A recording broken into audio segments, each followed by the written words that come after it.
नमस्कार, मैं दामिनी शर्मा सजग भारत में एक बार फिर से आप सभी का स्वागत करती हूँ। दोस्तों, एक ऐसी अपडेट, आपको एक ऐसी खबर इस वक्त पहुंचाने आई हूँ जो लगातार ट्रेंडिंग पर है और यह खबर कहीं ना कहीं आपको सोचने पर मजबूर कर देगी।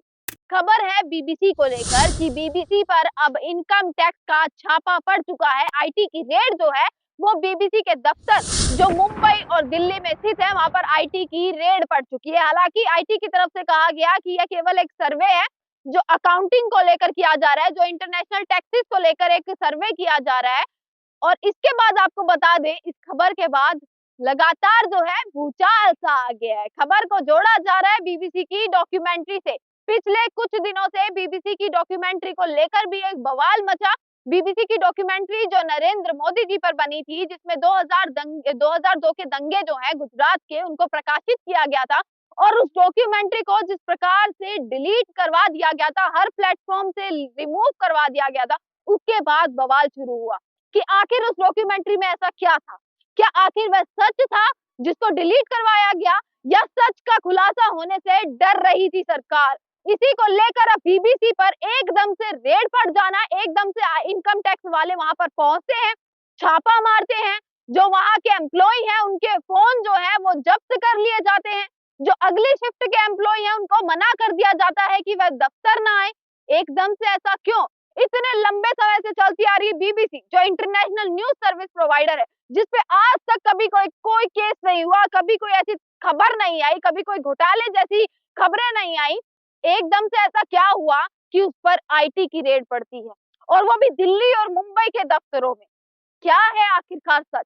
लगातार ट्वीट किए जा रहे हैं, ट्विटर पर लगातार मुद्दा जो है वो ट्रेंडिंग पर है कि आखिर सच क्या है। वहीं आपको बता दें, विपक्ष ने भी एक बार फिर से हमला बोल दिया है। ऐसा क्या हुआ कि एकदम से सरकार ने आईटी की रेड वहां पर जो है पड़वा दी है, छापा वहां पर पड़वा दिया है। कांग्रेस ने ट्वीट करते हुए लिखा है, पहले बीबीसी की डॉक्यूमेंट्री आई, उसे बैन किया गया, अब बीबीसी पर आईटी का छापा पड़ गया है, अघोषित आपातकाल। कांग्रेस ने यह लिखा है। और उसी के बाद जो है कांग्रेस के महासचिव जयराम रमेश ने भी एक ट्वीट करते हुए लिखा, विनाश काले विपरीत बुद्धि। अब इसका मतलब तो दोस्तों आप जानते ही होंगे, विनाश काले विपरीत बुद्धि का मतलब क्या होता है कि भैया करना कुछ और था, कर कुछ और दिया।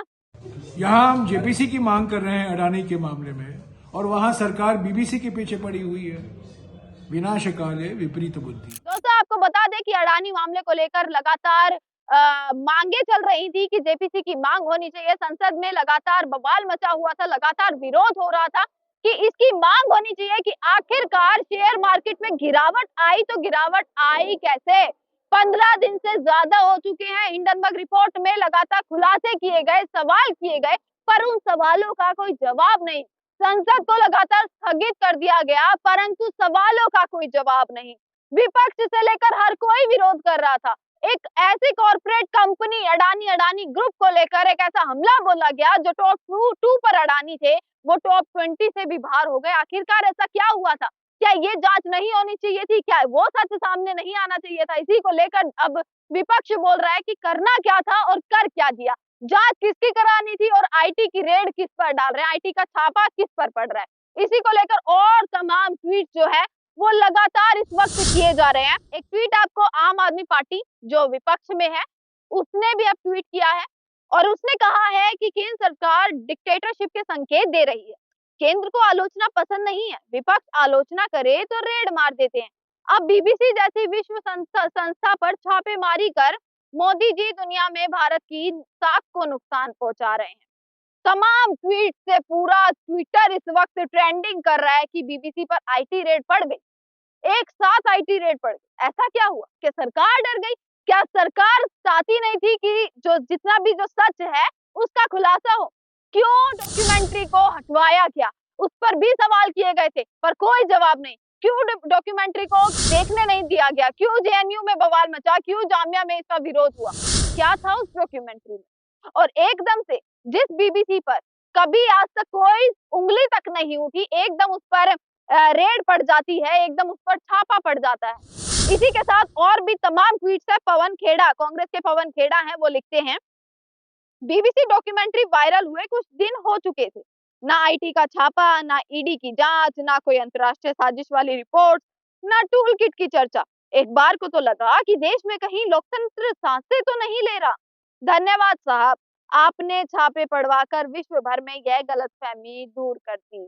तमाम ट्वीट, तमाम सवाल इस वक्त खड़े हो रहे हैं कि क्यों आखिर क्यों बीबीसी की डॉक्यूमेंट्री का जो पूरा मामला था उसको कुछ ही दिन हुए थे कि बीबीसी की डॉक्यूमेंट्री को हटे हुए और एकदम से बीबीसी पर अब आईटी का छापा पड़ जाना।